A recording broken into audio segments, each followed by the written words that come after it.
Laura Murphy, thanks a million for coming on to our podcast. You're the first woman we've had in the podcast, and I couldn't think of a better woman to have to bring on first. We've been, I suppose, we've kind of been following what you've been doing for the last number of months. We came across you first on a call with Michael Ryan through his program on the way home, and for myself anyway, I just found you very inspiring. And hey, me too. Daryl as well.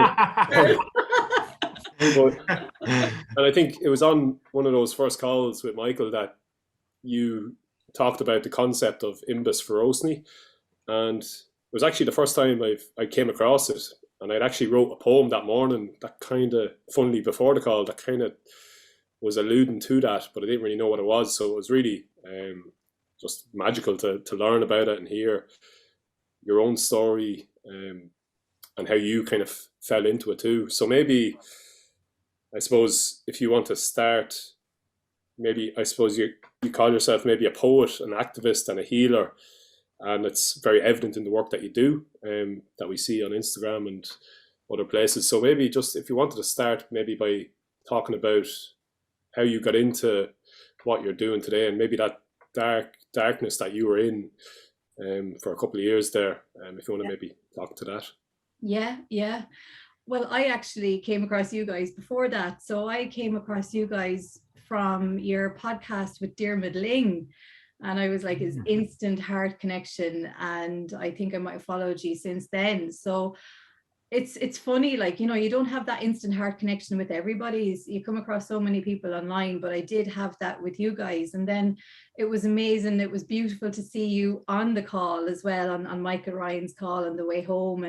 And since then I've been noticing the synchronicities between, you know, my speaking about Imbas and then things that you'd have written, or even things that I would be experiencing myself on this journey of the Celtic wheel, which we're probably on together, because we would have started with Michael Ryan, you know, on the solstice or on Samhain, and there seems to be alignment, you know, in our experiences. I know, Daryl, you had a tough winter, I had a tough winter, and even what you wrote recently, Cormac, on feeling the light, you know, again, and not to, you know, not be so focused on the shadow work, you know, and things that we need to fix.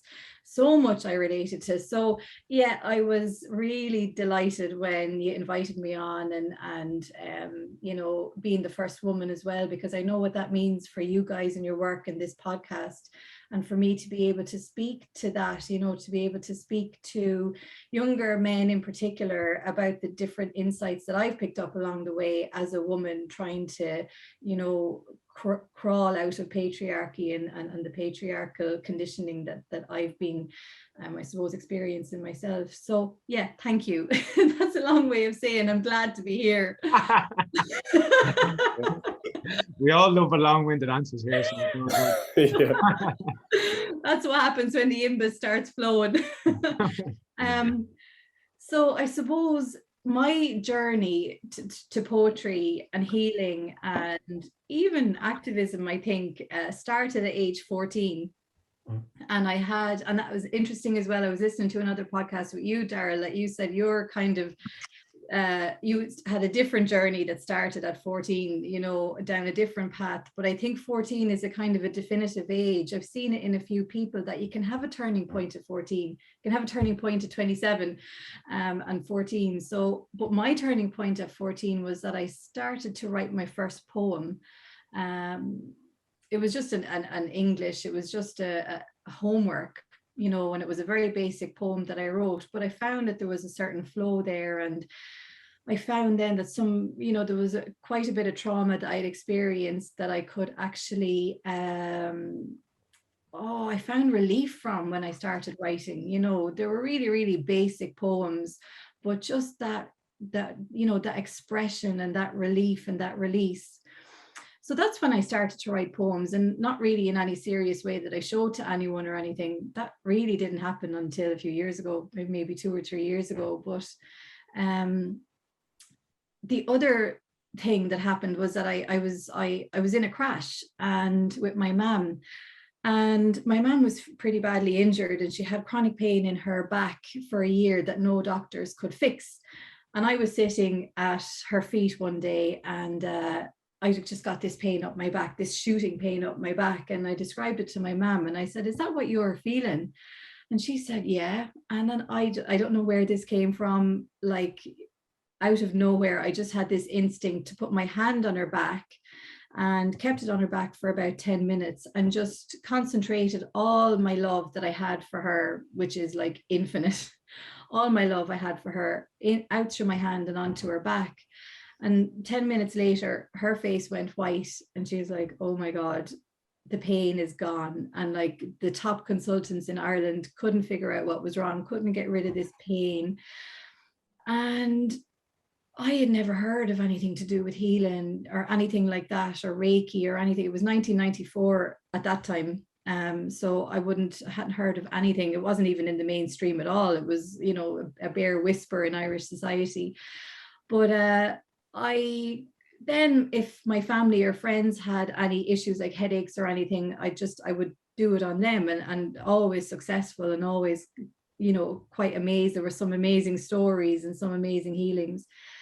I didn't want it to really be known that this was happening. So I just would say to my mom and my dad, you know, keep it quiet, like, or my friends or whatever, you know, like I was a bit freaked out. I didn't really know. I felt really natural to me and beautiful. But you know, I was 14 and and then when I was 18 on the Late Late Show, I saw there were people on it who were explaining about Reiki. And my mum was like, there's a language on what you do.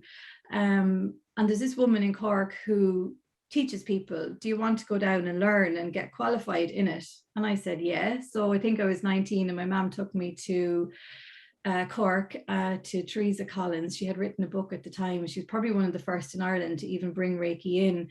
So I learned with her, and I got my you know, I trained up to master's level at that very early age.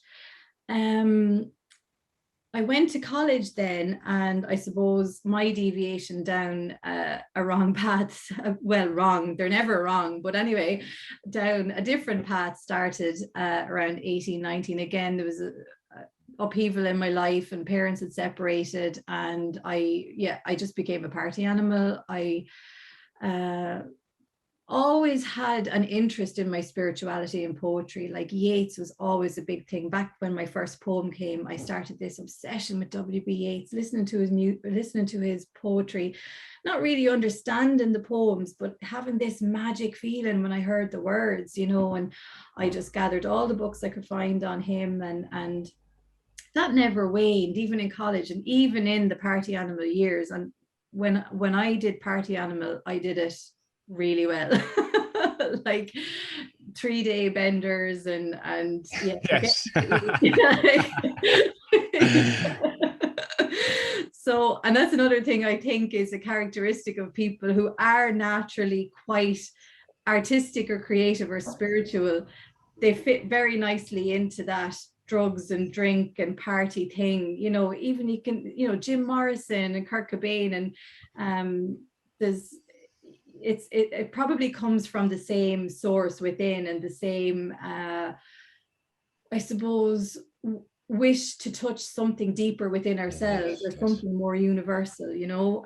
But anyway, that's my way of justifying or putting meaning on my my party animal years, which were great crack. But like, yeah, I suppose it was a 10-year gap then when I wasn't doing anything with the poetry or anything, but I had started a career.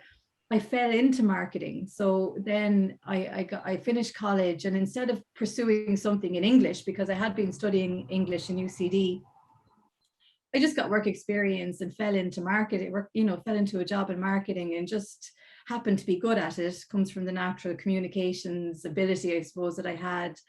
And then I was burning the candle at both ends then. It was marketing, you know, it was that job, fast-paced job, and partying and activism and poetry and things like that just took a big sideline. Never fully dropped now. I'd always write here and there, and I'd always be reading. But I suppose it wasn't then until maybe 2000, I suppose, or 2003, no, that they were the party animal years. Probably around 2007, 2008, I started to get a bit of sense then. And I suppose it naturally, I was lucky that, you know, I suppose you could class it as an addiction of sorts. I was addicted. I couldn't not go out at the weekend. And when I was out, I couldn't not drink, right? And I was wondering, how am I going to stop this? But the way it stopped for me was it was just a natural, the system just knew, and it just naturally fizzled out and dropped off. And I made changes, you know, a few changes along the way. So I was lucky in that regard. And then I suppose the activism, then when that kind of dropped off, that allowed for my purpose to come up then. And, you know, I'd be involved in local activism bits and pieces, you know, if there was something going on with the environment, or there was, you know, there was a big factory here who were big polluters and stuff. I was, you know, I'd start with doing things like that and helping out where I could, and learning, getting more engrossed in the poetry and more engrossed in the spiritual, learning spirituality, because I wanted to understand this gift that I had. I wanted to know the science behind it. So at that stage, I started to really getting under the bonnet of quantum physics and things like that, and found that there was a scientific way of describing and understanding these spiritual experiences I had, because like yourselves, I would have had mystical experiences along the way that were like, you know, life-changing, really, that sporadically or spontaneously I would have been just put into a state of oneness or a state of bliss, like where everything just makes sense and you have this sense of understanding. It's very hard to explain in words because it's indescribable, really, but I had a few experiences along the way. So now, you know, I started to read up on all of this. I started to read about the great masters and you know, spiritual people in history, and even people in contemporary living who were deeply mystical, but people didn't really realize that, like Steve Jobs, probably the man who's changed the world like nobody else, you know, arguably. He was deeply spiritual and he was deeply influenced by mystical experiences he had. So I was just reading avidly on that in that time, and I suppose that's what spurred me to go on to Brigid's Way, which was this Celtic pilgrimage in 2013.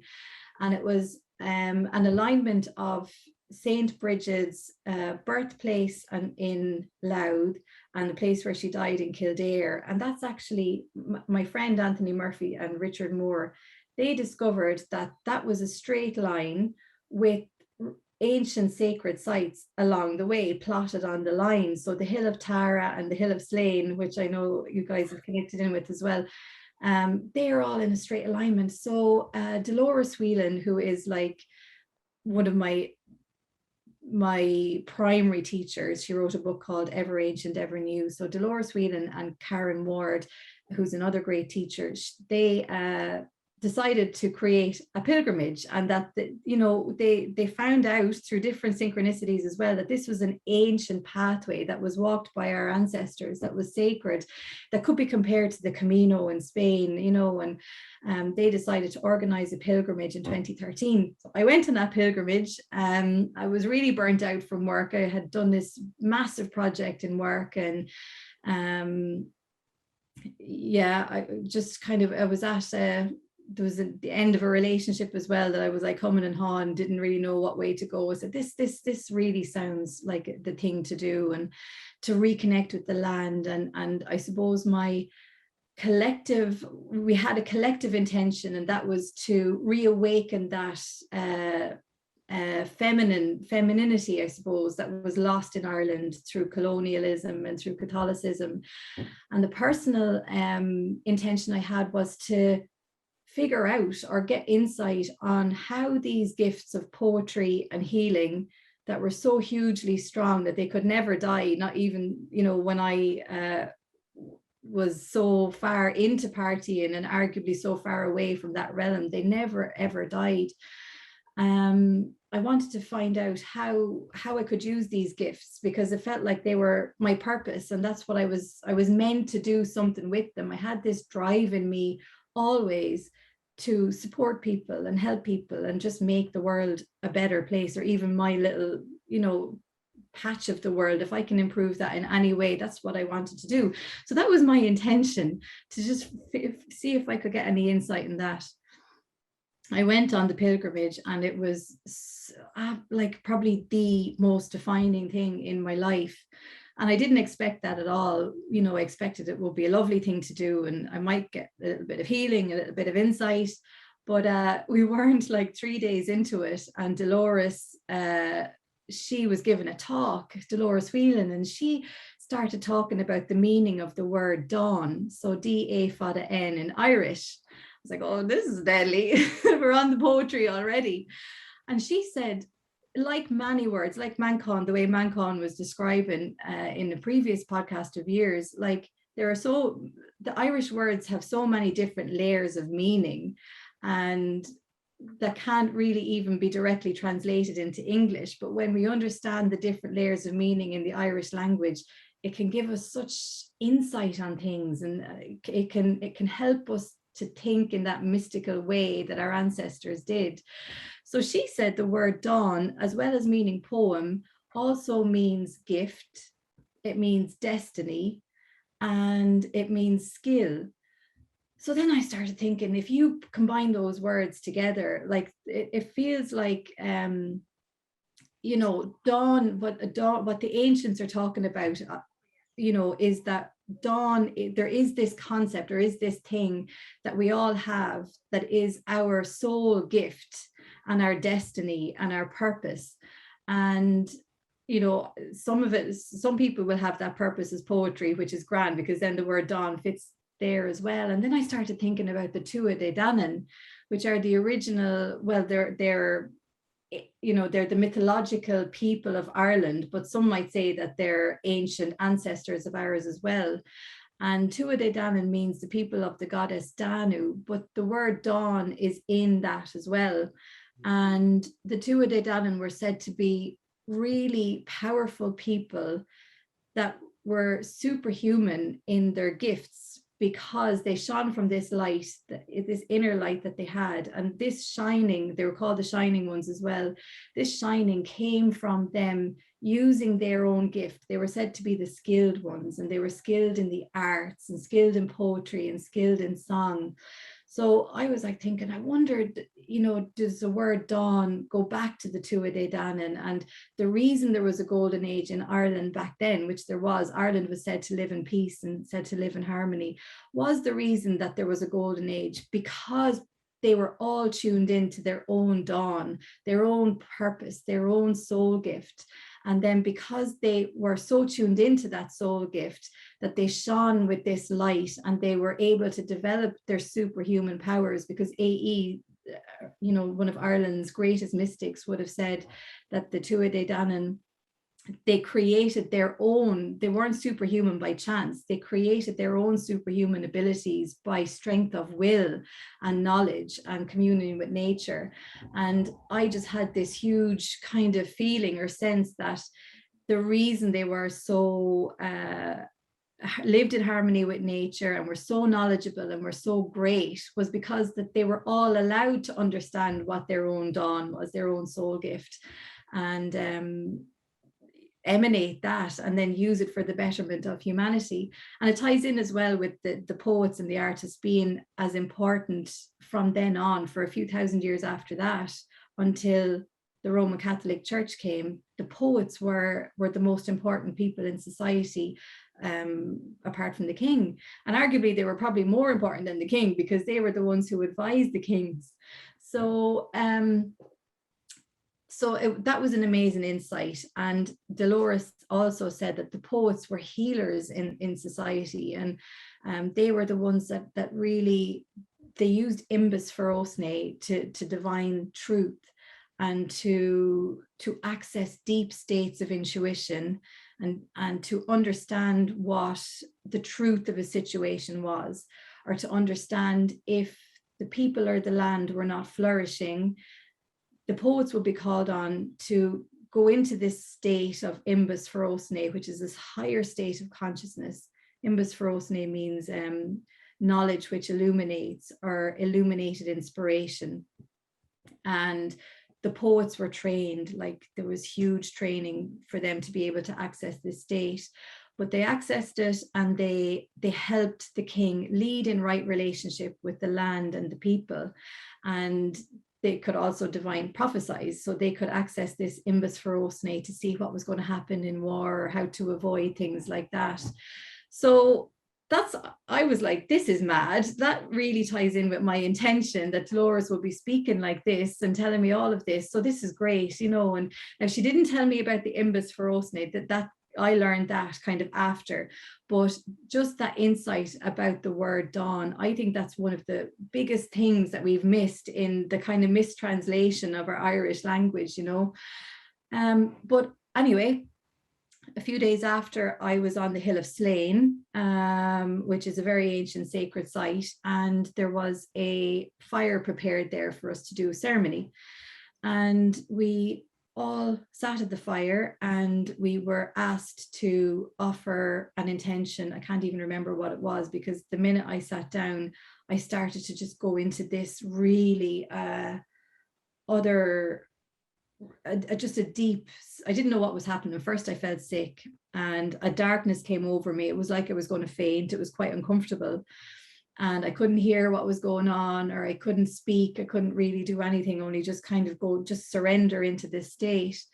And it came to be my turn to speak. And I was just about, I had to try and help me not be sick. A random thing came to me, and it was like Maud Gonne, who is another hero of mine. She's, W.B. Yeats's muse and partner and colleague and work colleague, and one of Ireland's greatest humanitarians. But her magical motto came to me, and I kept saying it like an incantation. And as I was saying it, it helped me not be sick. So anyway, when it came to my turn to speak, that's just what I said, was Maud Gonne's incantation, which was through fire to the light. That was her magical motto that she had, through fire to the light. And I just kept saying that as an incantation. And I don't know, I must have said a few words after, I don't know, but I stayed in another amazing happening was that the smoke and the fire kept coming over me and kept making me sicker. And then I would move to a different place, and the smoke and the fire would move back to me wherever I was going. I was like, how is this even happening? Or am I tripping? Or what's going on? But I wasn't, because there was loads of other people there who reflected all that back to me. And I found out after that fire to our ancients is a purifier, it was used in ritual to purify in sacred ceremony. But anyway, I started come to, and the ceremony ended, and next thing one of the girls said, look up. And I looked up, and then out of an aperture in the tree, there was this column of light coming down, and it was coming down right through where I was sitting and into the fire. I was like, oh my God, this is mental, because the motto was like through fire to the light. And then I was like looking around, and the sun was actually at a different place. So there was this column of light coming from an aperture, but the sun was in a different place. I was like, oh my Jesus Christ, the whole thing blew my mind. But I got up, and I was in this state of gorgeousness and bliss and light, like lightheartedness and smiles, and really grounded and just happy. And I had the Brigid's cross. Everyone got a chance to hold the Brigid's cross for the group. And that was the day I had the Brigid's cross as well. And that was in front of me for the whole thing. There was even a picture where I held the cross up to the light just to get a cool photo at the time. And another girl that was the start of, like, Instagram wasn't even a thing, but with the whole social media thing was starting. She took a picture, and the picture captures the column, and anyway, it was phenomenal. But I had this newfound lightheartedness, and then the next day, or that evening, poetry started to flow. We were walking back then to Newgrange that night. We were staying in Newgrange, and then this poetry started to flow out of nowhere. I hadn't even willed it. It was like poetry that I had never written before. I was like, oh my God, this is mad. that evening I explained what had happened to a few of the other pilgrims, and there's a renowned druid, Emer from Kilkenny, and she said, that sounds like Imbas Forosnai. I was like, what's that? And she's like, it's this technique that was used by the ancient poets of Ireland. And I was like, oh, this is mad. Again, going back to what my intention was and whatever. And that's what started me then. I realized that there was this thing in our Celtic wisdom tradition, our Irish wisdom tradition, that combined healing and combined poetry and combined activism and the betterment, of humanity. And like, they were obviously so much a part of that personal intention that I had. And I was like, how is it that we don't know about this? And the other people on the pilgrimage had never heard of Imbas Forosnai either. And I knew then in my heart that it was probably part of my purpose, and definitely a huge fire in my belly, and a huge part of my dream from then was to learn as much as I could about Imbas, and to then communicate whatever it was that I was learning. And I've been on a mission since then, since 2013, to learn everything I could about it. And I found that very, very little has been written about it, even though it was central to how society functioned. And not only central to how society functioned, it was central to how the last time society in Ireland functioned well, but yet it's forgotten about. And yeah, so little is written about it that a lot of what I've learned has had to come from personal experience. So, I've had to figure out take the cues from the ancient manuscripts or what's written by other people, which is very little, and then go on my own journey and follow the archetypes of the gods and goddesses in our ancient mythology who were connected to Imbas. And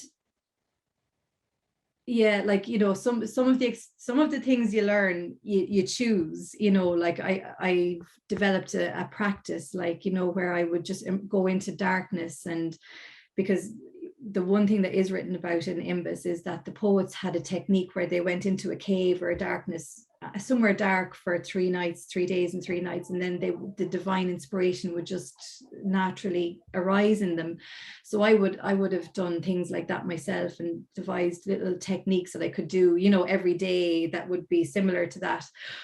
But I also then was given experiences by the universe that I didn't ask for, and one of them was a big immersion into probably one of the darkest things that you could experience in your life. I'll take a drink of water before this. Somebody is after turning on a head streamers out there. I'm gonna have to go out and tell them to turn it off. Yeah. Right, we'll get a little break. Yeah. Wow, that's amazing. I couldn't believe what you said there about when you're up in the hill of Slane, because remember I said I went up there after you telling me about it. Yeah. And I said I just got it in my head on the Tuesday. I was like, I need to go there this week and just sit for 12 hours. So I was going to sit from 9 a.m. to 9 p.m. and I was there I think it was about 12. I don't know, because I wasn't looking at my phone. I looked at my phone after, but it was probably around 12, so 3 hours into it. And I was kind of I just got really tired when I got up there. It was weird. I was sitting at the tree, and then I just lay down on my yoga mat. And then I was kind of like on my side, lying there, kind of almost going half asleep. And the next thing, my whole body just went like completely paralyzed. And exactly what you said there, I couldn't see any, like, it was just blackness, and I couldn't move, and I didn't know what the hell was going on. And I just could hear this hum, like, woo, woo, woo, woo, woo, woo, woo, like just surrounding me. And I was just like, what the fuck? And all I knew, I tried to stand up, but I couldn't move. And I think I kind of got to my knees, and I just knew, I was like, you just have to surrender here. So I just faced the tree, and I just bowed to the tree, and I was just like, I surrender. And then I lay back down, and then all of a sudden I just heard this voice coming in from nowhere, like a woman's voice. And then as soon as those words came in, everything just started kind of coming back. So like I could open my eyes and I could feel this like energy moving up through my whole body and just kind of releasing. And it was kind of around my heart at the end. It was really strong. I could just feel it. And then I just opened my eyes and like I could see the light again and just lying there. And I was like, what the hell? And I just knew then I had to get out. I had to leave. Like I was like, it didn't feel right to stay. That was obviously the message I went up there to get. Yeah. But it just felt such a knowing in my body that like I was meant to go up there and get that message. And as funnily enough, I thought of Santiago or Seamus in the podcast we did with him. He said, surrender to the land. And that's kind of what came into my head. I was like, I just surrendered to the land. And I was walking away and then I was driving home. Then I get a message off Seamus, a voice message. And he's like, hey, Cormac, this may sound a bit weird, but I was just in my room here and your Mactira Tales poetry book just fell off the shelf. And I thought, oh, maybe something's up with Cormac. Maybe check if Cormac's okay. So I just thought I'd send you a message. So I was like, holy shit. So it was a mad it was crazy experience, yeah. And still haven't really figured out what it is, but wow. I told you when I was half asleep that night, then a voice came to me and it was a message for Cormac. I just can't remember. I couldn't remember it. I could remember the last part. I woke up and I was like, I can't remember. I was like, can you say that again? Because when Cormac said to me, it wasn't my voice. I was like in my head, because with a lot of things like I always feel like, even like say in plant medicines or whatever it is, and people talk about it as a separate thing, I kind of always feel like it is your own voice speaking to you. But Yeah. you think it's something else. Yeah.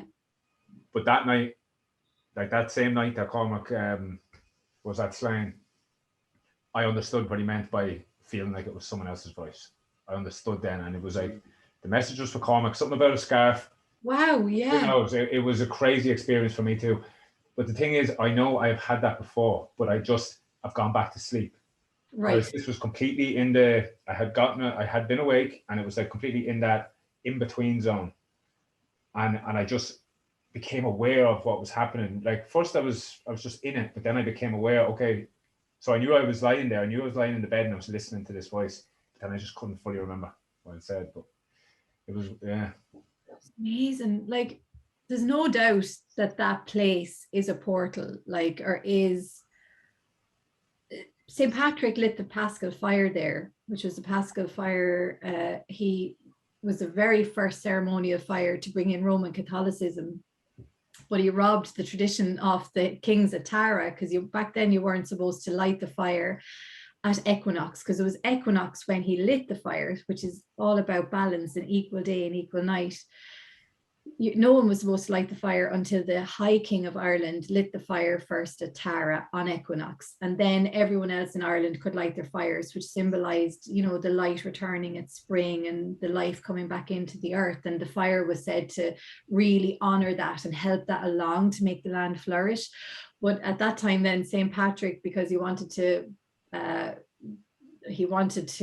kill off the pagan ways or our ancient ancestral ways, he then lit the first fire of Christianity was lit on at that exact spot that you had that experience, Cormac, and that I had that experience, spontaneous experiences.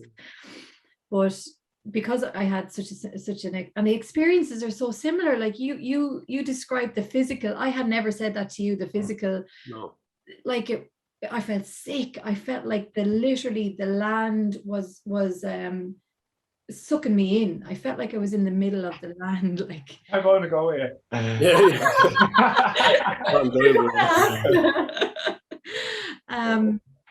But it must be like so. I then went on a mission to figure out, well, what is it about this place? Because there's loads of sacred sites in Ireland that you go on and you do feel the magic. Like, but Slane is something just even just unbelievable, really.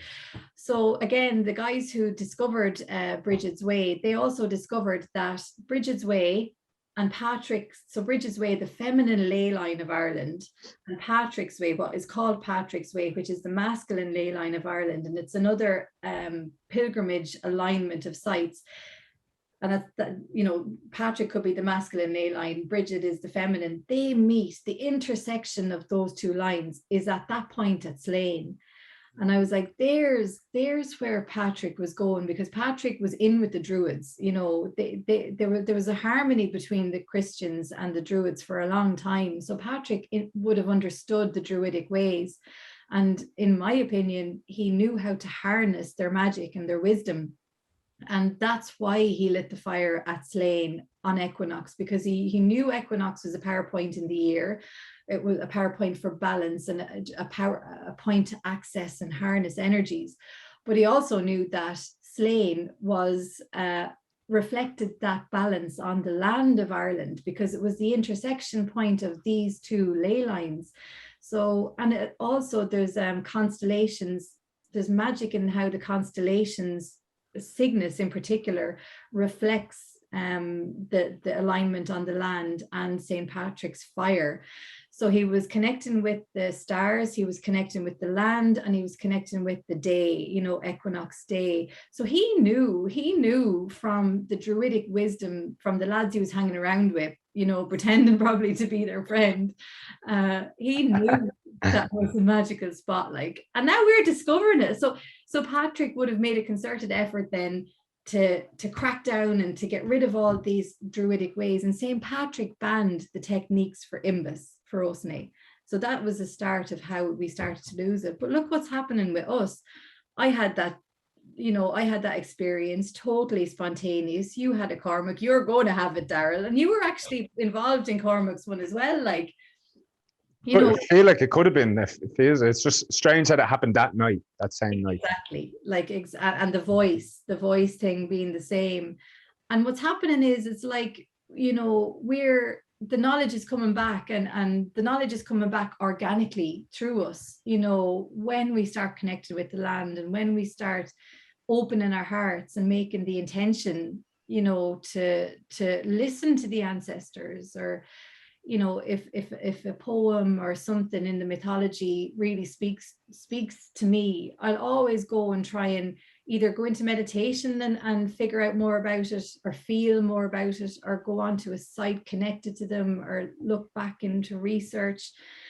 And I find when we do that the magic that can happen, like, they support us, you know. And I'll speak later about how, you know, Imbas has supported me with huge synchronicities and huge gifts and huge, you know, successes in different things. But I was really dying to hear about, because I know you messaged me, Cormac, to say about the experience, and I could feel in my book, I was in tears actually when I read the message. I was like, oh geez, this is going to be a good one. Yeah. I was like, she wasn't messing about the Imbas there. No. Do you know what I was picked up on when you were saying, Laura, that there's not much written about it? So Yeah. most of it has come from personal experience, Yeah. and discovering it yourself. I think that's probably a gift, because if you had been reading so much stuff about it, you would have had all these expectations of what it was, but instead you're discovering exactly what it is for you. That's so You know, true. that kind of way. So true. And you understand it. There's this word called Gnosis, Gnosis, and it was used by Plato and the Christian, like early Christians, not the Catholic Christians, the original Christian, the Essenes.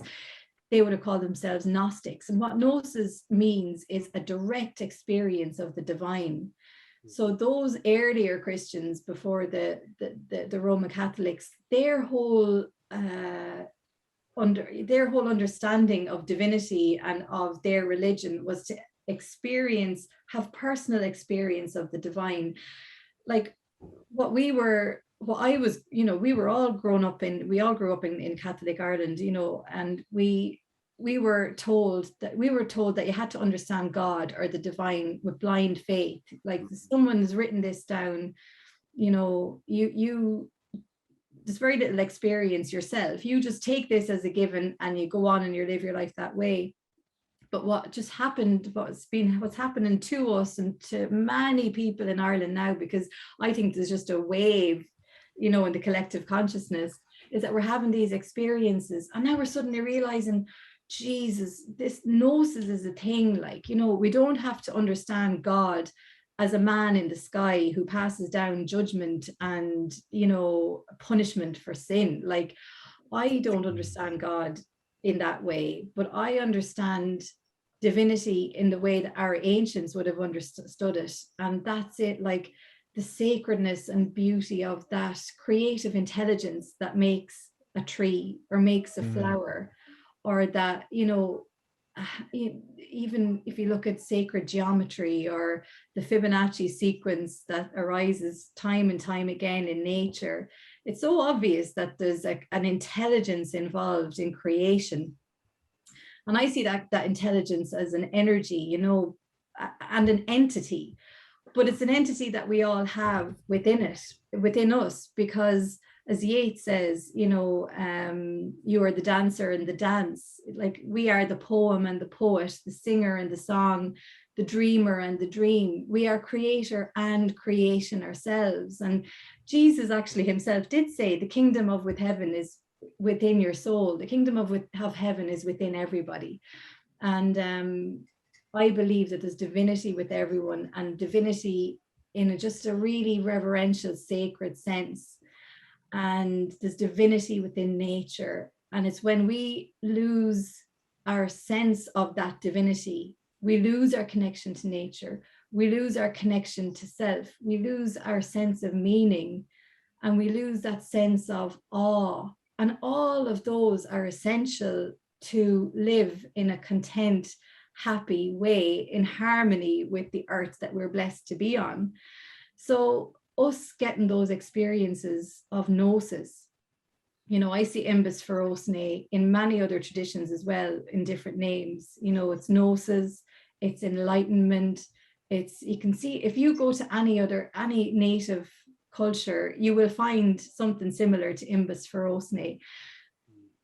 So that was one of the biggest things that was lost in our culture. But I suppose in this patriarchal, materialistic, capitalist world that we live in, religion did more harm than good, like, because the religion that we know was all about a disconnection to God, you know, a disconnection to divinity. Whereas if we go back to our, you know, researching and understanding other traditions like Native American, Aboriginal Australian, Hinduism, is hugely beneficial, because we can see partial things of our, you know, we can see things of our own lineage that hasn't been written down, that we think, oh, that could have been in our, you know, in our own ancient mythology or whatever. And I know AE speaks of that as well, but we don't need to go outside of our own ancient traditions to learn. We have the most regal and sophisticated and beautiful tradition in Ireland ourselves, you know, and because we live and we live on that land, or we come from this land, that's the closest thing to our spirit, is that tradition, the ancient wisdom tradition of Ireland. And for us to start learning more about that, and for people to help bring out the teachings. You know, there's so many people now like Mancon and Dolores Whelan and Anthony Murphy and Karen Moore, so many people now that are bringing that knowledge of Ireland, Michael Ryan, back through, you know, and not in a way that's full of ego or that's full of dogma, like, you know, other religions. It's just, I suppose it's a philosophy. The Celtic wisdom tradition is a philosophy on how we can live in connection with nature, and have more of those experiences that are our birthright, like more of those states of bliss, and more of those synchronicities, magic synchronicities that happen, connection with community, connection with tribe, and that, you know, that experience in just that state of oneness, and the state, that level of our being that exists beyond the thinking mind, which is, you know, for many of us, not our best friend at the best of times. We can all experience that. And I think it, you know, it comes from that, just being aware of a sense of sacredness and a sense of divinity. There was another tangent. Yeah, no. I feel very inspired. Yeah, don't want to stop you when you're flowing like that, but for me, it was really resonating, was that myth of separation, I suppose, that we see today, because we've gone so far away from those direct experiences of the divine. And I think, obviously, like all of us here have had those experiences. And I think once you see, I think Ramdas says, once you see someone else once you see yourself as a soul, you start to see everyone else as souls. And it's very hard to look down on anyone or judge anyone, because you're like, doesn't matter who they are or what they did. Like Thich Nhat Hanh talks about that as well. Like, with, if it was like the murderer and the rapist, that's still part of the divine. It's hard to look at, and like, but all of that badness that's in that person is within you. That doesn't mean you forgive the action, but you see the soul beneath that, and you connect to that.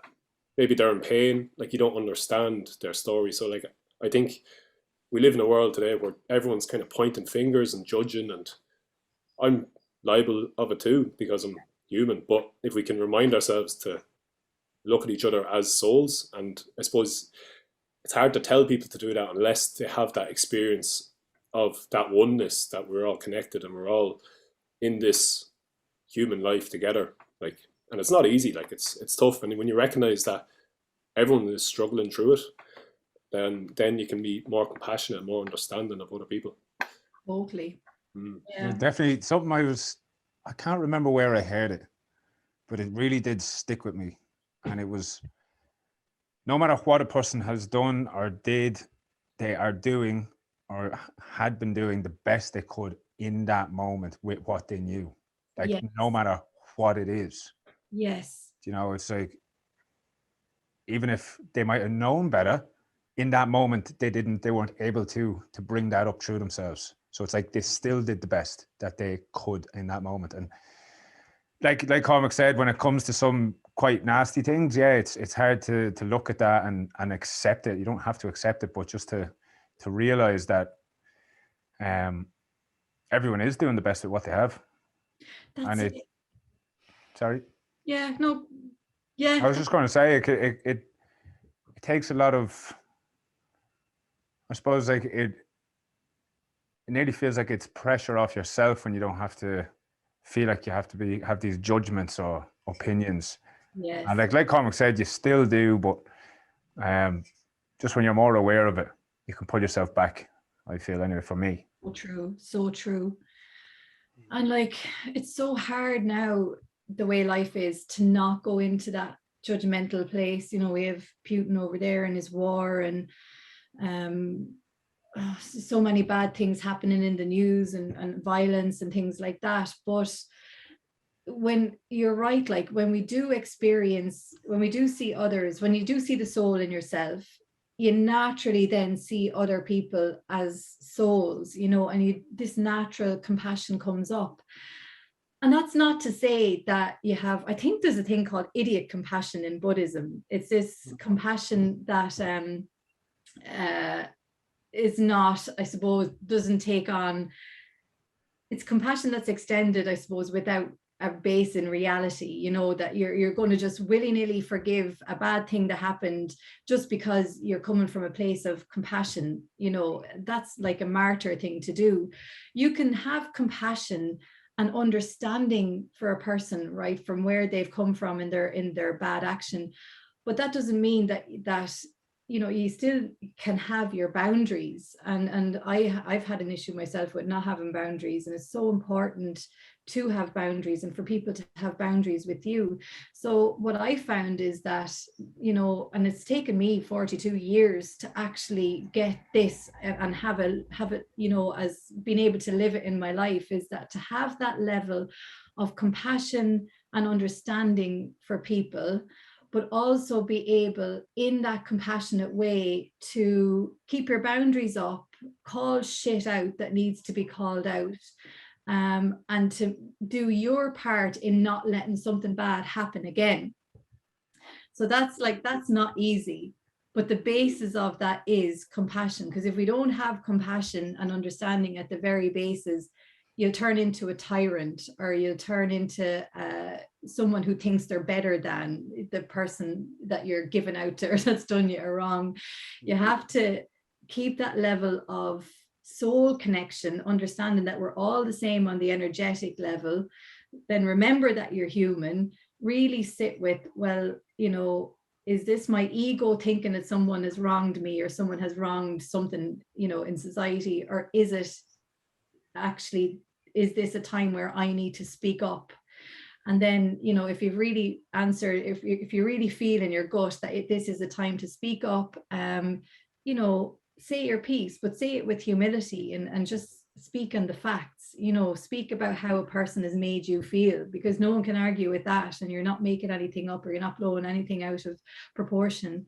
And then speak also about the facts, you know, what have they done and how has that made you feel, and what are the consequences, you know. And I think, and doing that without anger or without shouting, you know. I had huge anger issues when I was like 19, 20 myself, you know, from different traumas that I'd gone through and things like that. And I'm a Leo, so I naturally have a temper, I suppose, as well. Same as that.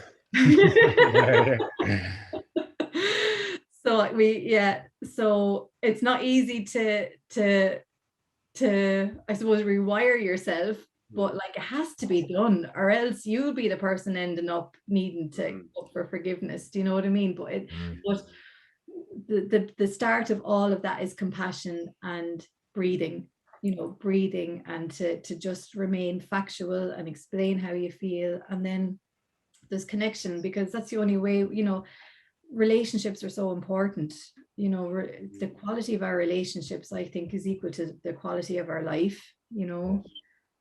So and yeah, I think you really described it brilliantly there, because I don't want people thinking that I forgive everything. It's, you have to take action in this human world we live in, you know, to stop, as you said, to stop those bad things, and people need to suffer the consequences. Like that's true. And I think it's kind of like, I really respect your activism on that point, like in terms of you're the daughter of one of the mother and baby home survivors. And do you want to maybe tell us about some of the activism or the work that you did there around that?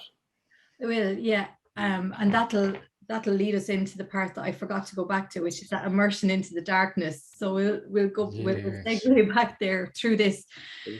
My mum, before I was born, she got pregnant when she was young. She was like 17 or something. And back then in Ireland, it was a big shameful thing, and you were hidden away and you were put into an institution, a mother and baby home institution. And the mothers were not treated well in these institutions at all. They were treated really, really badly. You know, they weren't given any pain medication when they were in labor, and like labor is one of the hardest things a human can do. Their babies would have been forcibly taken from them and removed against their wishes in like most cases. And so the mother and baby home system started in 1922 in Ireland and went on for 100 years. Like the last one closed in Dublin in like the 90s, mid 90s, you know, this was going on. And a lot of the babies were adopted illegally, which means they can't trace their birth parents, or they can't get medical information. Some of them don't even have like an identity. They don't have a birth cert, like basic human rights. Some women were actually tortured, abused sexually, verbally, physically. They had to do a lot of physical labor. There would have been, like, you know, all through their pregnancy up until for the 9 months, they would be scrubbing floors and doing all of this really tough slave labor because they weren't paid for it or anything. And they were hidden away. Society on the whole didn't know how hard these places were because they were run by the Catholic Church, and society basically thought, oh, they're in a place that's going to look after them, you know, and that's, you know, the families were happy because they were out of sight of the community, because the woman who got pregnant would have been bringing huge shame onto the family and everything. So it suited everyone at the time. You know, this was Catholic Ireland, you know, this was we were staunch Catholics, you know. Getting pregnant before wedlock was a sin. Like, it was one of the biggest. It was like murder, you know, that was considered like murder. And it was this mother and baby home thing, I think, was just brushed under the carpet for all, ever since, until about 2 years ago. It was a thing that most people in society didn't have any understanding of, and was brushed under the carpet. But the survivors would have been always trying to get their voices heard, and to fight the government to get access to their records, or fight the government so that people could understand the trauma that they were all still living under, like women who didn't know where their babies were, that they were, they'd have huge depression and trauma and anxiety, or they'd turn to addiction because of this unresolved trauma. And the survivors were always, battling under the radar to have all of this brought into light, but to no avail. And because I was the daughter of a survivor, I knew the situation. I knew the sense of loss that she grew up with. Like it was a pain, because I was her daughter, and I suppose as naturally an empathic person and a sensitive person who picks up on things like that. I just got such a visceral sense of her loss the whole way up through my life. And a sense of the shame as well. She's an amazing woman, my mom. Everything I am today is because of her, hugely. And she didn't have the worst experience in the home compared to many people, in fairness. But, and even at that, I knew how traumatic it was for her, and how traumatic it was to be plucked at 17 from rural Ireland, like place in Offaly at 17, into Dublin, into these four walls. And then she couldn't go back home when she had the baby. She had to get like a job in Dublin, and she didn't even know how to catch a bus. Like she could come from Offaly into the big smoke, like at 17, it's not. So anyway, I knew all of that trauma. So what started to happen 2 years ago was that the government, in 2014, a year after we went on Brigid's Way, where our collective intention was to heal the feminine in Ireland, in 2014, Catherine Corliss discovered and brought out to light the Tuam babies, which were nearly 800 babies in unmarked, in a septic tank, buried in a septic tank in Tuam. And there was they were hidden. They were hidden. No one knew who they were. Everyone was trying to hide it in Tuam, but she was the local historian, and she kept on gathering evidence, and until she forced the government to investigate and prove that there was almost 800 babies. So these were 800 babies that died in the Tuam Mother and Baby Home. No one knew who they were. They were in a pit, in a septic tank, for God knows how many years. That started the government. The government were then forced to listen to the survivors, because this was like, this was a huge scandal in Irish history, and the government were compliant, or the government were complicit, because it was the homes were state church run enterprise. Both of them were involved. So this forced the government to launch an inquiry into the mother and baby home situation. And they put in place a group, an expert group, to compile a report on the mother and baby homes report. And this was great for the survivors, because they thought the truth was going to finally come out, and their voice was going to be heard, and healing could happen, and babies could be found, all of this. But what happened was, after 11 million euro of a budget they had, this report came out, which is a document like that big. And it did not tell the truth of the level of trauma and the level of abuse. There were 550 survivors who gave testimony, who went to the group, told their stories, which were full of trauma, full of shame, really, really hard. It was really, really hard for any survivor to tell their stories. But in order for the truth to come out, they did. And 550 of them did. And it was that was re-traumatizing in itself. But they did it for the greater good. And what happened was, in the report, none of their testimony was reflected. And even worse again, it was falsified in some cases. But this document was released by the government as the official document of the truth of what happened in Ireland's mother and baby homes institutions for 100 years. And then from that, then the Taoiseach launched an apology, and he apologized to society. But his apology was based on this report that wasn't even reflecting the truth. And on first listen, I thought the apology was amazing, and I cried, and I said, now my mum, who thought she was the only one, she thought there was no one else in Ireland who was a slut like her, or, you know, who this happened to, or brought the families. And he said some lovely things that, you know, that ye weren't the only ones, and the shame should be ours as a government who let this happen to ye. And there was amazing things in it like that. But then he also said that it was society's fault that let this happen. And this was like a red rag to a bull to me. And I was like, my mom had told me the stories of my granddad, and my granddad, who was the kindest man, and he was very strong Catholic faith, but yet he was in no way ever judgmental of anyone, didn't believe in punishing people for their sins or anything like that. And when my mom told him she was pregnant, his first response was to hug her, and like, he really felt her pain. And he rang the parish priest because he believed that the parish priest would be the one to help her and to know what to do. And of course, the parish priest said, you need to get her out of the county in 24 hours. And then she was gone. But my granddad's reaction to my mum was to give her the biggest hug and said, don't you feel any shame for this? You have nothing to be ashamed about. And that me and your mother could have got caught ourselves if it wasn't for me and my rosary beads.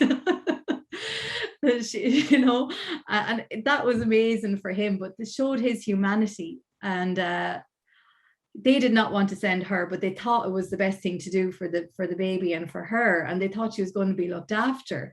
So I was like, and then there was a point where they even were looking into being able to keep the baby, and they considered moving to Cork, selling the farm and moving to Cork, moving the whole family and keeping the baby. But then they realized it would be really obvious and they'd get ostracized from society there as well. So, you know, the best thing for everyone was to put them into the mother and baby home and thinking they'll be well looked after. So I knew, you know, the Taoiseach blamed the fathers of the children and society for letting this happen.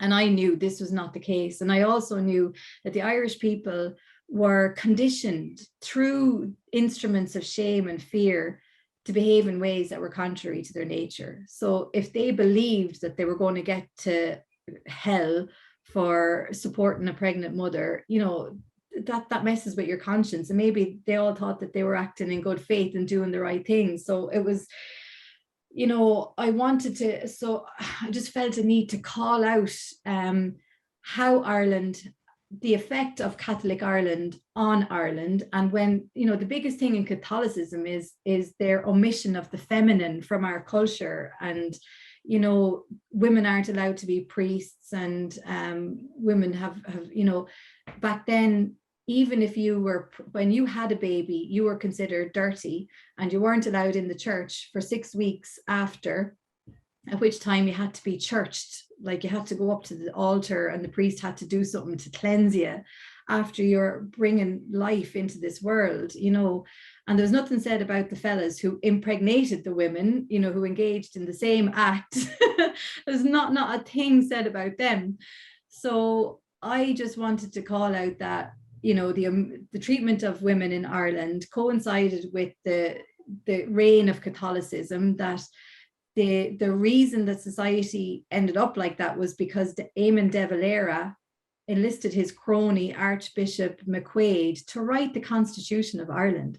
So the Constitution of Ireland, which is what we are all as citizens legally bound by, is written through the lens of Catholic dogma, which is mental. I don't think there's any other, I don't know, there's like, you know, church and state should be separate. Like, why in Ireland that we released ourselves from the control of the British Empire, and then straight away we put ourselves into the hand of another worse maybe controller in ways. So anyway, I thought I was writing a Facebook post because I wanted to, again, the thing that healed me all the time was expressing and writing. And I was very sick at the time, and this is the darkness that you were talking about. So I had made a decision. I wanted to learn more about Imbas. Imbas, actually, to get illumination, you need immersion in the dark. The light always comes from the dark. The condition for one polarity is set in the other polarity. So part of understanding Imbas is knowing the dark and traveling through the dark. And lo and behold, I was thrown into a big dark period of about, it's coming on to 4 years now, where I was diagnosed with Lyme disease. So I just suddenly, I had chronic fatigue ever since 2013, actually, or a year before, 2012. I got bitten by a tick in Thailand, in the jungle. I did a jungle trek, got bitten by mosquitoes, got chronic fatigue, had chronic fatigue all the time since then. So I was partying like mad, real high achiever in work, in the career, in the marketing career, and then with chronic fatigue the whole time underlying this. But anyway, the partying dropped, and I kept the work thing, just kept, I was really, fast paced in work and everything. And in 2019, I just dropped. I couldn't go anymore. I was debilitated then for about 2 years, literally bedridden. Couldn't find out what was wrong with me for ages. Eventually got the diagnosis that it was Lyme disease, most likely from those mosquito bites in Thailand. And when you have Lyme disease, every system in your body is infected and affected. So your brain goes into a state that's like Alzheimer's, dementia. I couldn't text my friends. I could barely talk, couldn't really look after my son. My parents had to hugely take over there.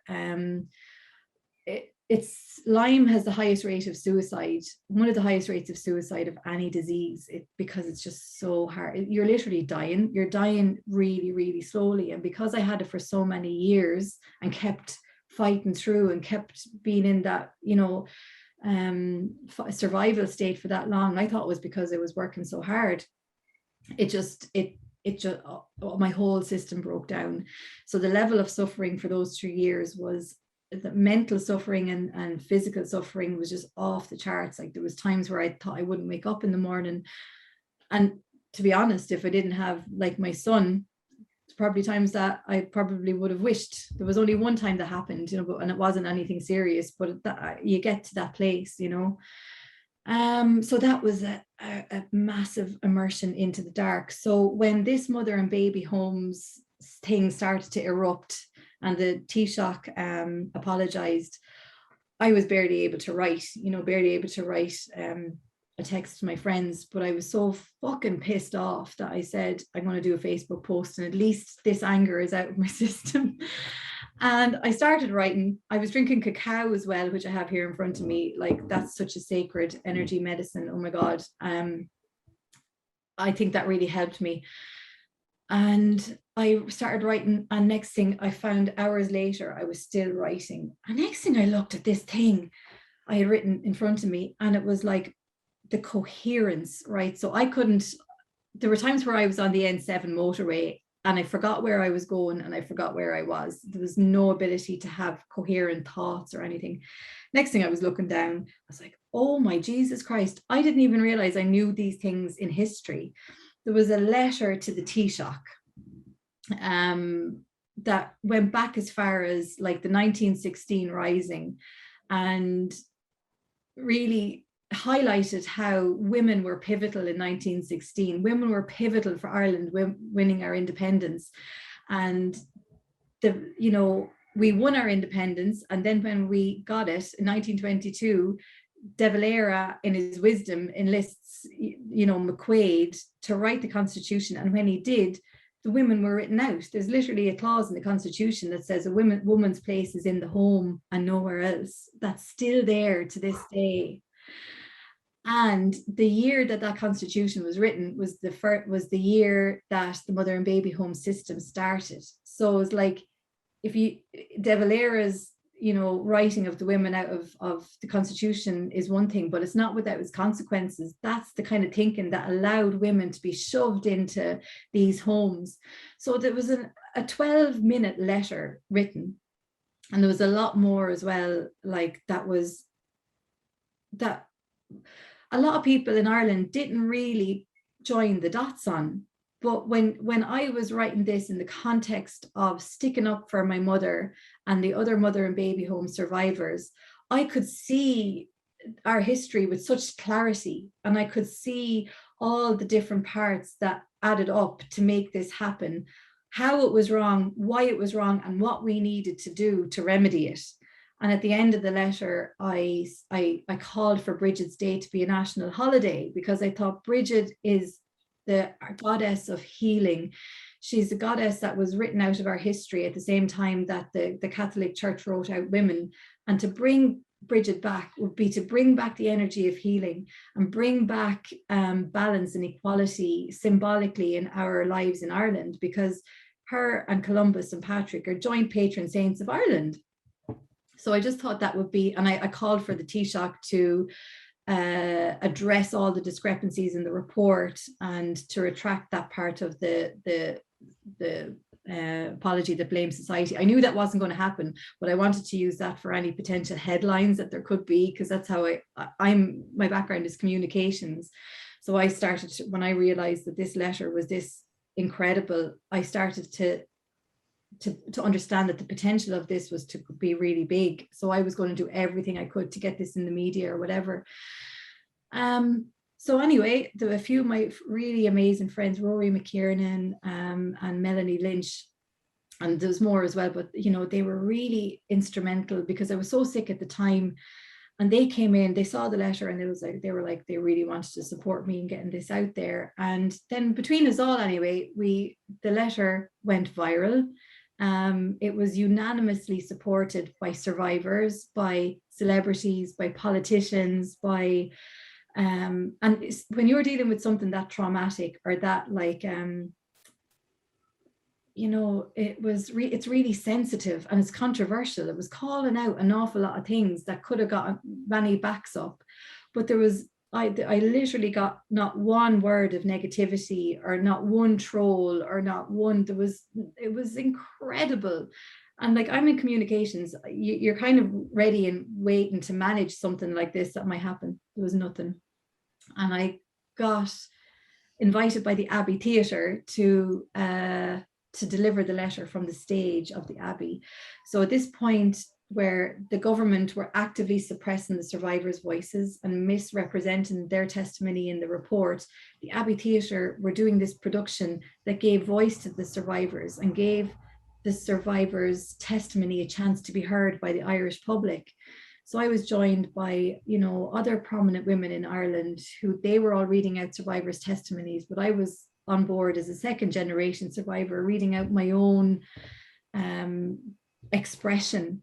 And that was just incredible, because it was on our national stage. The voices that had been suppressed in Ireland for so long were getting their chance on our national stage. And it was a stage that W.B. Yeats, my lifelong hero, had set up and that Maud Gonne acted on.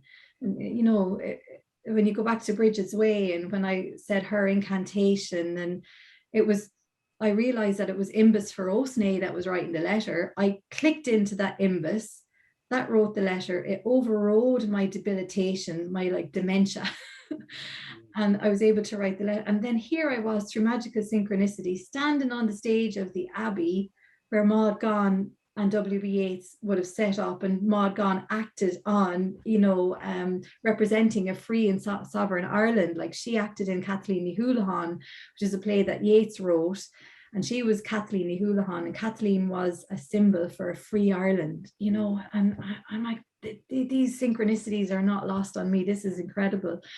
So I ended up then being an advocate for mother and baby home survivors. You know, even still now, where we're advocating, and there's been a lot of progress made since then on getting the truth out there. You know, a lot still to go.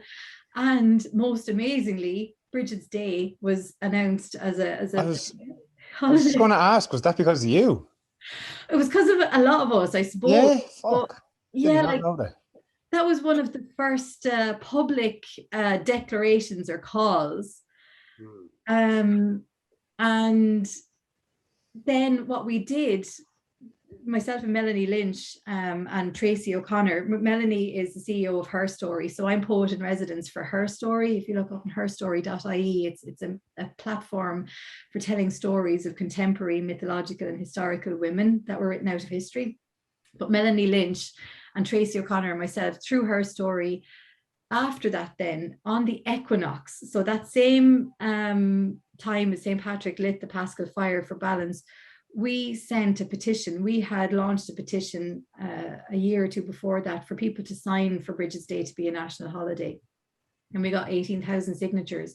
But we decided, because equinox was that PowerPoint, you know, that PowerPoint that symbolized balance, we sent the survey, or the question, the mind blank, the thing, what is it? Petition. Petition, thank you. We sent the petition to the Taoiseach on equinox. And then a few months after that, then we started to see in the media that they were considering, the COVID had happened and the government wanted to give a bank holiday.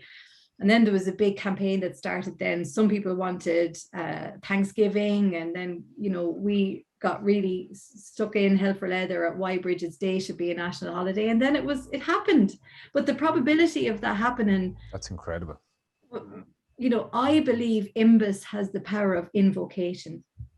I believe if you speak a word out, and if you speak with huge intention and purpose and an open heart, I believe that has the power to manifest, or that has the power to invoke.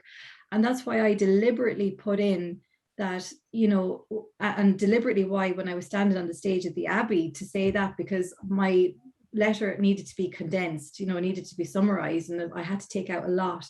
I would not take out that part, because I believe that's how the poets in Ireland, they believed that their words brought about a good effect, that if they spoke something, that brought huge energy and huge intent. And I believe that, you know, I'm one of many, you know, but I believe that a human being with huge intent and huge love and huge purpose, a person saying that with will and with love on a platform as sacred as the Abbey Theatre, did something, you know, in terms of helping to make it happen. And that's why I'd say to anyone, spoken word is so important. You know, your words are sacred, and if they're delivered, you know how bad you feel when you say bad words to someone, or someone says something to you, or that's awful, or that's traumatic or demeaning. But then on the flip side, you know, that can do so much harm. But then on the flip side, words said with love and with purpose and with humility, like words that have the ego taken out, they can be so powerful, so powerful. Most definitely. It's funny because until it was some point last year, I came to the realization of, like, that when you say those bad words to people or offend, or whatever way you say it, and it's like that vibration hits them and causes. So like what I have done, because I would be inclined to snap at times, or not like I used to, but still happens at times. But what I do now is this little kind of, if I do send out that bad vibration, I will send another, like a little bird whistle after it, so that whoever that hits, they get hit then by like a kind of thing, you know. So, but yeah, it's so true. It does. It's like the vibrations we send out have such a massive impact. And it's like you said, by saying that with love in the theatre, like 100% that had a massive impact. Yeah. You know, on the people that heard it. Yeah. And my intention was, it was mad, because I was fulfilling a lifelong dream of saying words I had written in the Abbey, but that was the least of it. My biggest intention was to speak up for people who couldn't speak for themselves, and not in an egotistical way, because, you know, who has a right to speak for anyone? And that was I had a concern for that, because my letter in it stated on behalf of Manon a Heron. I'm like, what am I to be speaking for Manon a Heron? Like, then the deeper wisdom, I went to Maud Gonne's book, which is one of the antique books I have behind me. I went to her book and I opened a random page that said, never always always remember what willpower can achieve. And then I just remember to just close the book, close my eyes and think, what is my will here? Well, what is, and my will was for healing of all of this trauma that had been, you know, inflicted on the women and children of Ireland. And then I checked in with my gut to see, was any of this coming from ego, or was it coming from the deepest layer of integrity? And it was coming from the deepest layer of integrity. My only wish with that letter was to speak up. And I felt, as a second generation survivor, I was one of the few who could speak, because the first generation survivors were so traumatized that it wouldn't be possible for many of them to speak. Then, you know, if you're not involved in it at all, you don't really have an understanding of everything. So I just had a responsibility as a second generation survivor. I believed I was one of the few who could actually speak. And that gave me confidence then to just keep that in, keep, you know, on behalf of Manon here and in. And yeah, I did. And like, you know, I realized that was a sequence of a lot of things that had started from age 14 to Brigid's Way in 2013, understanding what your purpose is, doing your best to try and heal your traumas, because so much of our traumas are multi-generational and ancestral. And with me in that letter, I was healing trauma that had come down to me from my mum. I was healing trauma that came down, you know, through all the generations, from colonialization, famine, all of the women being wiped out of Irish history. And I felt the next day after the letter was published, I published it on Brigid's Day, actually. Yeah, I did that on purpose as well. So I do things on these days. Like we sent the petition on equinox. I sent the letter on Brigid's Day because they're PowerPoints. And look at the magic that happens when I do that. But like, I'm actually losing my train of thought now. Anyway. I think what you were saying there, I actually just thought of Steve Jobs' quote, "You can only connect the dots looking back."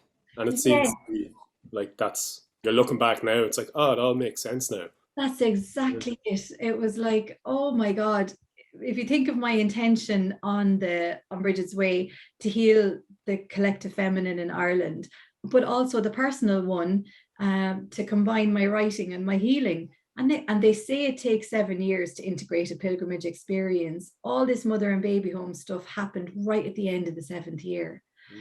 And then, oh yeah, it was the day after the letter, so I realized that there was all this ancestral healing, multi-generational healing, but then I felt this lightness in my body the day after that I hadn't felt in maybe forever.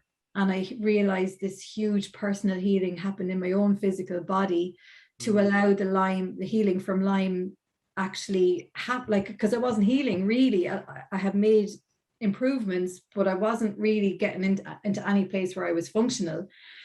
And I saw after I did this, it was taking huge energetic tolls to you know, send the letter and be functional that way.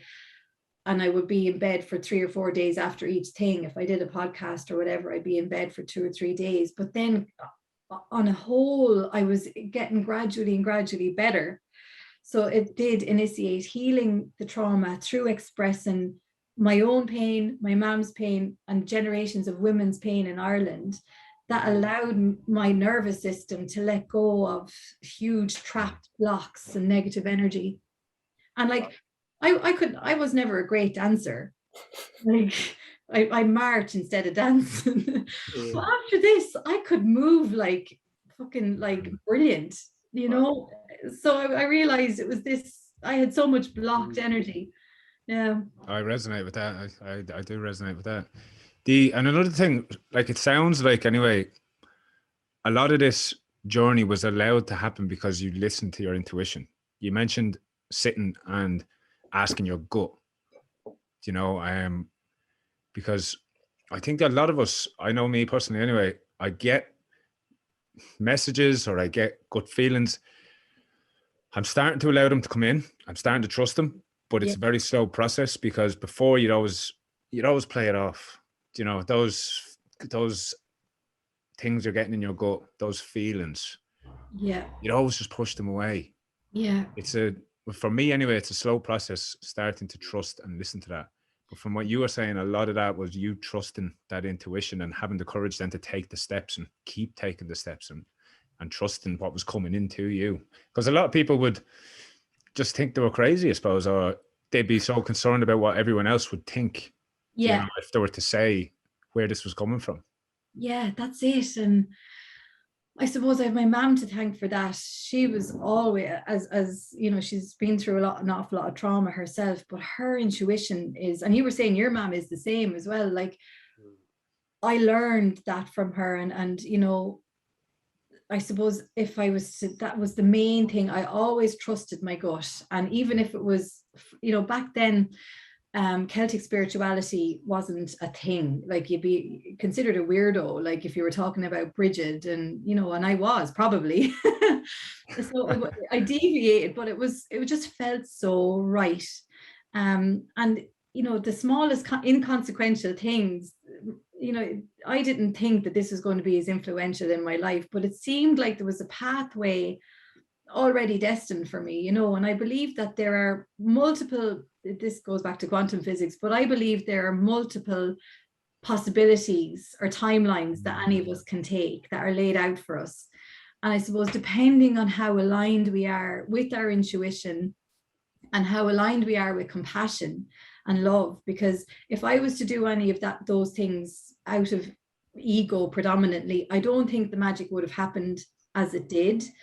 And I think if we have our intuition, that we're on a really dedicated path of self improvement. And that's not, you know, that's part, I believe self-improvement is not all about being fixated on becoming positive or anything like that. It's like what you were saying, Cormac, in your last post. It's about understanding our shadow, but also remembering our light or whatever, and not always needing to be in a positive space. But if you just have a general will to not be hurting other people because of your issues, I believe if you have that, if you have intuition and compassion, and you allow yourself to keep that sense of awe, that's so important. Like that sense of the divinity, of seeing the night sky and going, Jesus Christ, or, you know, in the flower, or letting yourself have those experiences of Gnosis. I believe those things, and connecting with friends that are in alignment, that is so important, like so important. I believe then we'll end up on the highest timeline. Santiago. Santi's there, yeah. It's just over here. Santi, get in there. You can see me pointing. Silently listening. Hi, Laura. How are you? Podcast is growing. Hi, hello. Nice to see you. How are you? Sorry. Look, Good. I have this. That's the difference. Oh, you got her. Oh, good woman. Wow. He jumped out at me this morning. Like, this is synchronicity, right? There's a picture of Brigid as well, by the way. Yeah, and your little note, because Cheers. Santiago connected with me a few months ago, and he did an incredible post on a man's reflection on the mother and baby homes issue. And I think it's one of the most important things that has come out of the Mother and Baby Homes campaign, like in tandem with the Abbey Theatre production. And because, yeah, I really believe that. And if we can get it out to the listeners in some way, I think it's probably worth doing. But this morning, I didn't know that Santiago was with you guys. Like, this thing jumps out at me. I've had it for months, and you know, I haven't been well, so I haven't written back to him to tell him how much this means to me. And I took it out to say I need to get contact with Santiago to tell him, and then you tell me he's here. And I talk about Mother and Baby Homes and Brigid, and yeah, that's bless.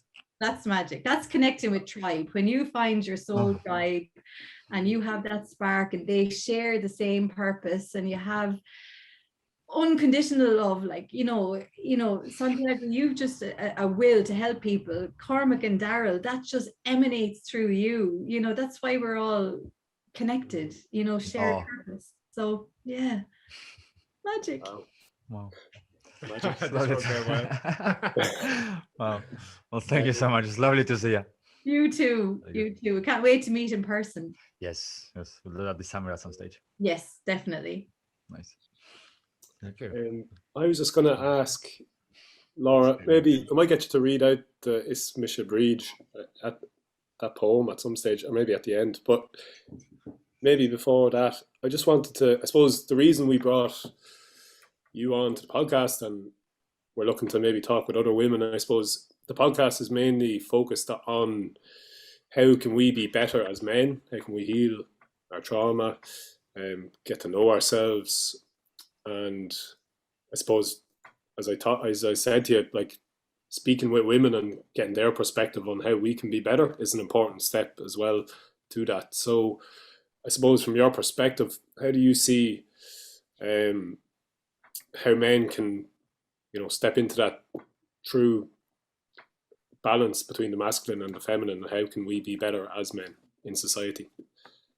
So amazing that you're even asking that question. And I suppose that's a lot of what Santiago Seamus, a lot of his intent in writing that thing on the mother and baby homes, because it's really important that men can empathize with what women have been through in Ireland or in the world in the last 100 years or since patriarchy, and to understand the impact of not being given a voice and being objectified, sexually, or being controlled sexually. Like in Ireland, women, back in up until like maybe the 70s, like contraception was illegal, marital rape wasn't a crime, divorce was illegal. So men in Ireland were given, uncontrolled or the free reign over women and children in Ireland. So everyone was affected. The boys growing up were affected by that, and women were affected and men were affected. So for men to have an understanding of that and empathy, even that alone, there's huge healing. And even though the plight of women in Ireland now isn't as bad, we still have kind of intergenerational effects of that. Women's relationship in Ireland to sexuality can be quite complicated. We could still have shame hangovers from the Catholic Church, like the good girl, like, if someone might be have sexual preferences that they might not be able to follow through on because they think this is a sin, or they have that just conditioned shame. So, or women might be more promiscuous, and for want of a better word, than they want to be, because it's all gone mixed up because we haven't got the proper education or whatever. So even having an understanding of that sexuality can be a sensitive place for women. And the other thing is to not take blame for that, to not feel guilty as men. I do see with the early feminists, and sometimes I don't like when I see men being berated, or, patriarchy, in my opinion, is not men. Patriarchy is a culture of dominance, and of greed. Men, in my opinion, were as damaged by the patriarchy as women, just in different ways. And I think the way that men can heal from that for themselves is to recognize the feminine in themselves. And that's, it goes back to balance as well. And since I had that experience on Slane, which is the intersection of masculine and feminine on equinox, balance, I've had that understanding that that's how we heal. If we go from patriarchy to matriarchy, we'll still end up in the shits. And like a shadow woman is fairly feckin' bad, in fairness. Like, I've met a few. We all have, and my shadow side is not pleasant. And you're talking about snapping, I still snap. But anyway, so we don't want a matriarchy. What we want is balance, and the only way we can do that is if the feminine, if us women balance up our healthy masculine with our healthy feminine, and if ye men balance up your feminine with your masculine. And there's nothing more sexier to me than a man who is in really solid relationship with his inner feminine, and nothing more connective, whether it's in a love relationship or a friend relationship. I tend to not be able to be in a relationship with guys now who are not in balance with their inner feminine and inner masculine. And it's a beautiful thing to see softness in men, for men to be able to be vulnerable. And like, that takes the biggest strength and the biggest courage. And like, I see that as so manly, you know, and so strong when I see a man being able to be vulnerable and to be able to communicate and to connect. And that can be hard for some men because of the conditioning. Like, men have been conditioned to not cry, to be hard, you know, and that's not just from the Catholic Church or whatever, that's from peer groups, like from other men at school, and all the challenges that men and women have now with technology and social media and celebrity culture. You know, you don't have to be anyone, only yourself. And individuality is what makes life beautiful. And there's one strain of society now going down this homogenized, like everyone looks the same or everyone's acting the same. We all have the same way of doing our reels with these dances or whatever. But then there's another part of society where all this individuality is flourishing, and that we're all feeling now, where our parents didn't really have the ability in their society to be who they wanted to be. We do. That's available to us now, like, you know. And the key is to find other people who are doing what you want to do. Like, you know, you're on Michael Ryan's course, and I very much still follow Dolores Whelan and Karen Ward, and my friends like Kathy Scott and the Trailblazery, Melanie, Susan Quirk. Become friends with people you admire and people that resonate with you. Learn from people who have traveled the same path and are living in a way that you would like to live. They don't necessarily need to have succeeded and have made it. Like, our definition of success needs to change now. It needs to be about how close to the real person we are, or how close we are to, you know, making a difference in our little patch and leaving the place a bit better. That's, to me, that's real success. So I think, and I suppose to summarize it all, what got me started on the latest leg of my journey, which was getting through about my activism and writing. I was in Dublin on the way to work, and in one of Ireland's leading brands, into my marketing job. And I just, there was a writing on the outside of a pub, and it was the Yeats quote. And it was, "Don't wait till the iron is hot to strike, but make it hot by striking." And that stayed in my brain, and I was like, that's it. And that's, for everything I did, that was what would come into my head, all the little things that made magic happen along the way. I was like, you know, that's the other one, don't be afraid. Seamus Heaney would have, that was his last words, Noli Timere, which is Latin for don't be afraid. You make the iron hot by striking, and don't be afraid. Do it with humility, have empathy for the feminine, and don't be afraid to bring the feminine out yourself, and then just live life in a light-hearted way.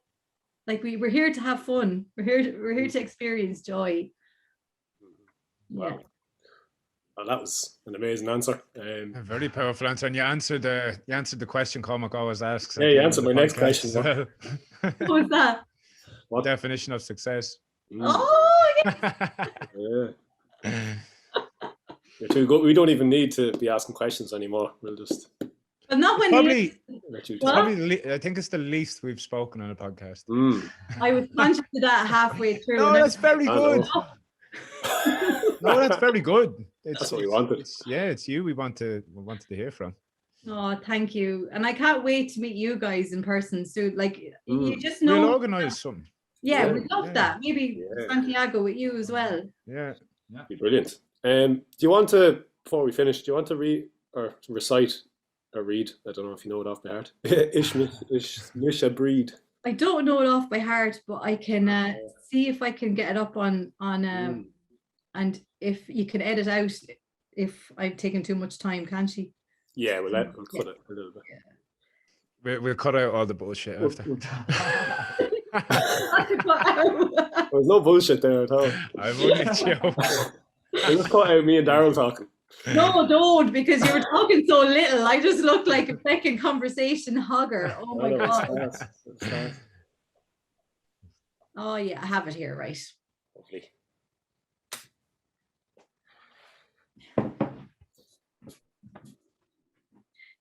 Is Isha breed. I am of the sky. I am of the earth. Dreaming in truth since the day of my birth. Is Misha on Allah sa spare. Is Misha on Nahar Fuin Talav. Is Misha on Solas Son Yalach. Is Misha Niart na Darach. Tugam mon balak na bo finna. Tugam balak na farina. I am the light of 1,000 stars shining over Kildara fair. I am the light, I am the fire of her sacred heart, Imbas flame reviving Nyart. I am the water of her waters that bear fruits of the womb, alchemical air. I am the first drop of morning dew, fires of the mountain igniting in you. I am the blessing of a bright new dawn, love from on high, the exalted one. Is solas orga me ag dera an turcaha, is sermanal a hagan an vaha. I am the cloak that stretches horizons, a reminder to all that miracles happen. Diagwich, dia is muirgwich. Dia is muirgwich is podrig. Dia is muirgwich is podrig August breed. Who was born by the light of the rising sun? By whose light did Oam dawn? Who is the bridge between heart, hearth, and home? Who inspires the words of the poet? Who ignites the driacht of the druid? Who fuels the strength of the warrior? Is Misha on Bonrian Black? Is Misha on Blaheen Bio? Is Misha Bail on Illa ag Lunru Gajo? I am the voice of mother tongue, sound of her heart calling you home. I am the sweet nectar of mother's love, tenderness of her hands, healing touch.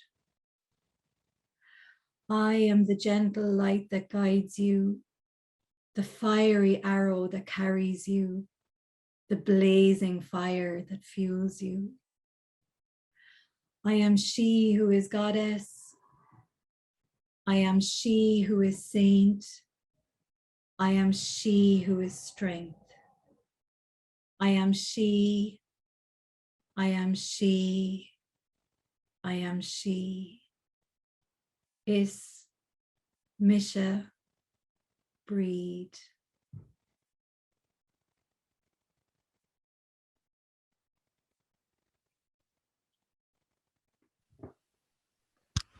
Thank you, Laura. Thank you, guys. For the Mohabbat. Oh, good. You don't really know what to say after that, do you?